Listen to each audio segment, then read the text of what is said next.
I found a few scratch checks not far off where the street went to one side subsequent to leaving the developed ground, the latest of which was 3 days old. 200 yards from these scratch denotes the street for 33% of its width ran under an overhanging rock. This rock was 10 feet high, and at the highest point of it there was a level piece of ground a few yards wide, which was just apparent from the street while moving toward the stone. From the town side on the edge I found more scratch stamps. However, I found no pug marks until I got to the principal clasp twist. Here in cutting across the curve, the tiger had left its tracks where it had hopped down onto some delicate earth. The tracks, which were a day old, were somewhat mutilated, yet all things being equal, it was feasible to see that they had been made by a huge male tiger. When one is moving in a space in which a man-eating tiger is working, advancement is of need extremely delayed. For each block in one's line of walk, be it a shrubbery, a tree, rock, or a disparity in the ground fit for disguising passing, must be warily drawn closer, while simultaneously, in the event that a breeze isn't blowing and there was no wind that night, a cautious and steady post must be kept up with behind and on either side. Further, there was a lot important to be taken a gander at, for it was the period of May when orchids at this rise, 4,000 to 5,000 feet, are at their best, and I have never seen a more prominent assortment or a more prominent abundance of blossom than the woodlands on that slope needed to show. The lovely white butterfly orchid was in most noteworthy bounty, and consistently tree of any size seemed to have decked itself out with them. It was here that I previously saw a bird that praetor of the Bombay Regular History Society later generously distinguished for me as the mountain precipice martin, bird of a uniform powdery gray with a slight hint of pink on its bosom,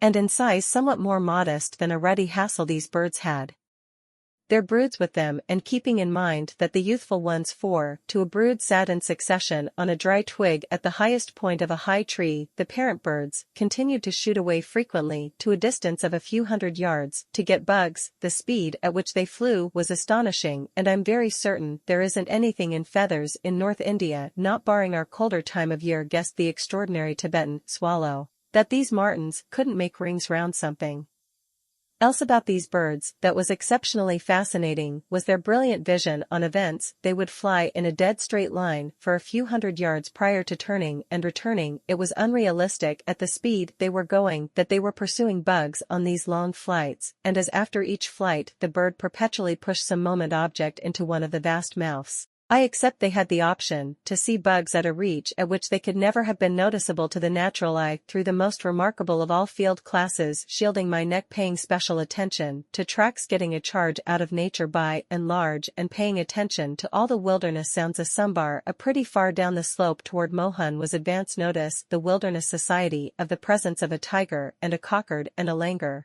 or Indelis monkey, making a course for Chatnical, were advance notice. Other wilderness people of the presence of a panther. Time elapsed rapidly, and I wound up back at the overhanging rock as the sun was setting. As I moved toward this rock, I checked it as being a remarkable, most perilous spot in all the ground I had up until this point gone over. A tiger lying on the grass made piece of progress over the stone would just need to hold on until anybody going either up or not too far off was under or gotten past it to have them under his control. An extremely hazardous spot for sure, and one that required recollecting. When I returned to the hovel I found the 2 bison had shown up, yet it was beyond any good time to do anything with them that night. My workers had pushed a fire along the greater part of the day in the cabin, the quality of which was currently sweet and clean, yet all things being equal I wouldn't take a chance with resting in a shut room once more, so I made them trim 2 thistle shrubs and wedged them solidly into the entryways prior to hitting the hay. There was no development in the wilderness close to the secondary passage that evening, and after sound rest I woke toward the beginning of the day with my throat especially better. I burned through the majority of the early daytime conversing with the town individuals and paying attention to the stories they needed to recount the alpha predator and the endeavors that had been made to shoot it,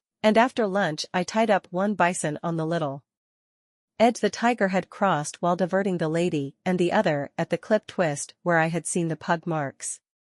Next morning I found both bison dozing calmly, subsequent to having eaten a large portion of the enormous feet of grass I had furnished them with. I had tied ringers around the necks of the 2 creatures, and the shortfall of any sound from these belts as I moved toward each bison gave me 2 dissatisfactions, for as I have said I viewed as the 2 of them snoozing that night. I changed the place of the second bison from the clasp curve to where the street emerged on the edge near the pool of stale water. The strategies most by and large utilized in tiger shooting can momentarily be depicted as a sitting up and beating, and youthful male bison are utilized as trap. In the two cases the system followed is to choose the region generally helpful for a sit-up or for a beat, and to tie the lure out in the late night utilizing a rope which the snare can't yet which the tiger can break. And when the snare is taken to either sit up over the kill on a macan in a tree or beat the cover into which the kill has been taken. In the current case neither of these techniques was plausible. My throat, however, especially better, was as yet sore, and it could not have possibly been workable for me to have sat up for any time frame without hacking, and a beat over that huge area of vigorously lush and kicked things off would have been miserable regardless of whether I had the option to marshal 1,000 men, so I chose to follow the tiger, and to this end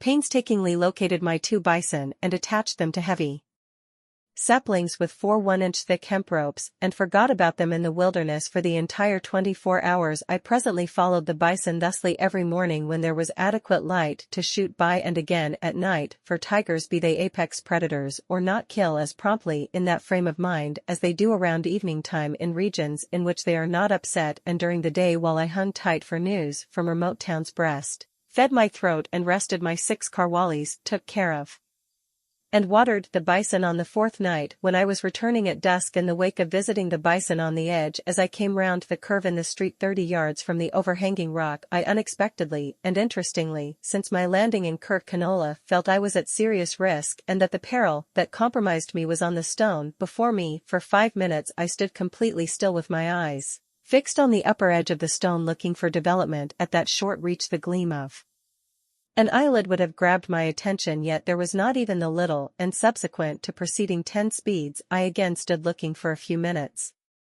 The way that I had seen no development in no manner console me. The man radiator was on the stone, of that I was certain, and the inquiry was the thing: was I going to do about it? The slope, as I have previously told you, was extremely steep, had extraordinary rocks sticking out of it, and was congested with long grass and tree and clean wilderness. Terrible as the going was, had it been before in the day, I would have returned and worked round or more the tiger, to attempt to have a chance at an hour of sunshine left. The most amazing aspect of a mile still to go. It would have been frenzy to have left the street so, fouling up the security catch and putting the rifle to my shoulder, I began to pass the stone. The street here was around 8 feet wide, and taking to the course of action external edge, I began strolling crab design, feeling each step with my feet prior to putting my weight down to hold back from venturing off into space. Progress was slow and troublesome, yet as I drew level with the overhanging rock and afterward started to pass it, trust ascended high that the tiger would remain where he was until I arrived at the piece of the street from which the level piece of ground over the stone on which he was lying was apparent. The tiger, anyway, having neglected to get me off my watchman, was playing it safe, and I had recently avoided the stone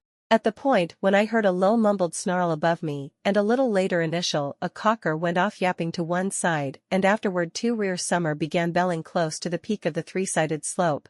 The tiger had pulled off a sound skin, yet for the question of that, so had I, so there was no event for laments, and from the put on the slope where the mid-year said he was, I felt sure he would hear the chime I had balanced round the neck of the bison that was tied in the edge close to the stale pool. When I arrived at the developed land, I found a gathering of men hanging tight for me. They had heard the vanquished and added her, and were extremely disheartened that I had not seen the tiger, but rather encouraged when I let him know I had extraordinary expectations for the morrow. End of section 4. Section 5. During the night a residue storm came on, followed by weighty downpour, and I found to my distress that the top of the cabin was exceptionally permeable. Anyway, I in the long run found where it was releasing not exactly in others, hauled my camper to it and proceeded with my rest. It was a splendidly clear morning when I got up. The downpour had washed the intensity, cloudiness, and residue out of the air, and each leaf and piece of sod was glistering in the recently risen sun. Up until recently I had visited the closer bison first, yet earlier today I had a desire to switch the everyday technique,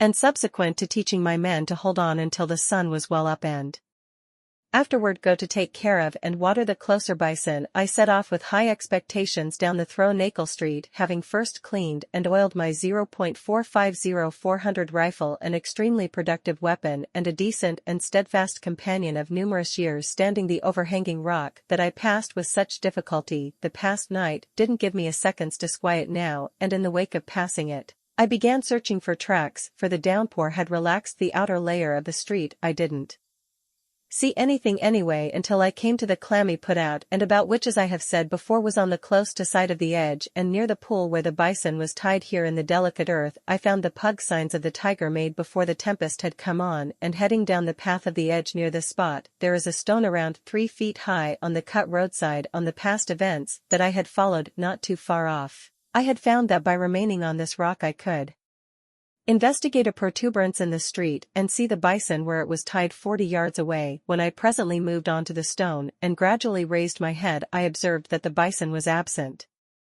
This revelation was however perplexing, as it seemed to be baffling to keep the tiger from diverting the bison to some far-off piece of the wilderness, where the main strategy for having a chance would have been by sitting up on the ground or in a tree, a sad procedure with my throat in the condition it was in. I had utilized 4 thicknesses of solid 1-inch thick hemp rope and, surprisingly, so the tiger had pulled off the kill. I was wearing the most slender of elastic-soled shoes, and quietly I moved toward the sapling to which the bison had been tied and analyzed the ground. The bison had been killed before the tempest yet had been out of control, after the downpour had halted, with no part of it having been eaten. 3 of the ropes I had wound together had been chewed through, and the 4th had been broken. Tigers don't generally bite through ropes anyway. This one had done so, and had stolen away the kill down the slope confronting Mohan. My arrangements had been severely vexed, yet luckily the downpour had provided to me with some much-needed help. The thick floor covering of dead leaves, which the day preceding had been basically as dry as kindling, were currently wet and flexible, and gave I committed no errors. The agonies the tiger had been to in pulling off the kill may yet demonstrate his demise while entering a wilderness,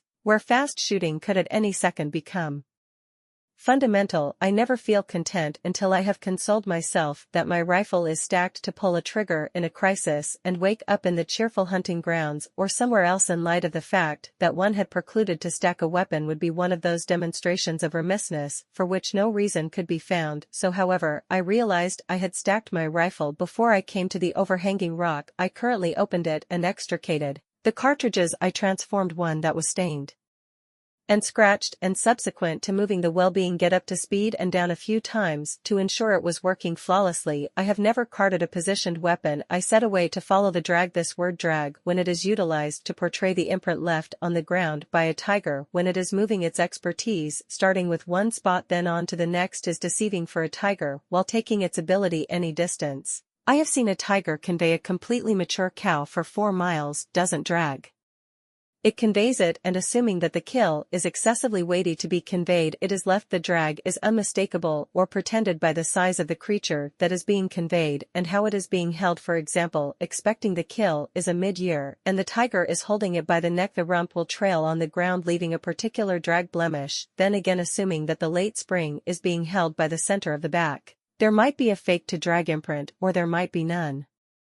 By any means, in the current case, the tiger was conveying the bison by the neck, and the rump following on the ground were leaving a drag mark. It was not difficult to follow. For 100 yards the tiger went corner to corner across the essence of the slope until he came to a precarious mud bank. In endeavoring to cross this bank he had slipped and surrendered his hold of the kill, which had moved down the slope for 30 or 40 yards until it had gotten facing a tree. On recuperating the kill, the tiger had gotten it by the back, and from here onward only one leg sporadically contacted the ground, leaving a weak drag mark, which, by the by, attributable to the slope being covered with bracken, was not extremely challenging to continue in his fall. The tiger had lost course, and he currently gave off an impression of being uncertain where to take the kill first. He went several hundred yards to the right, then 100 yards straight down the slope through a thick fix of kinks or hindered bamboo. In the wake of constraining his direction with significant trouble through the kinks, he went to the left and went slantingly across the slope for a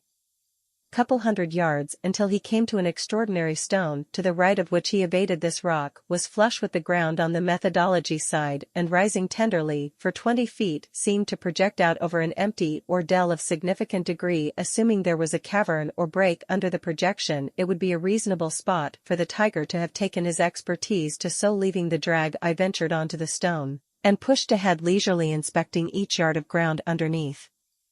and on one or the other side of me as it materialized. On arriving at the finish of the projection and investigating, I was frustrated to find that the slope came up steeply to meet the stone and that there was no cavern or break under it as I had expected there would be, as the place of the stone offered a decent perspective on the dell, another encompassing wilderness, and was relatively protected from an assault from the alpha predator. I plunked down, and as I did so I saw a red and white article in a thick fix of short undergrowth 40 or 50 yards straightforwardly underneath me. When one is searching for a tiger in weighty wilderness, everything red that gets the attention is promptly taken for the tiger, and here, besides the fact that I seeked the red of the tiger, yet I could likewise see his stripes. Briefly I watched the item eagerly, and afterward, as the face you are told to search for in an oddity picture unexpectedly sorts itself out, I saw that the article I was taking a gander at was the kill and not the tiger. The red was blood where he had as of late been eating, and the stripes were the ribs from which he had torn away the skin. I was grateful for having held my discharge for that long moment, for in a to some degree comparable case a companion of mine demolished his possibility asking an exceptionally fine tiger by placing 2 slugs into a kill over which he had planned sitting. Luckily he was a decent shot,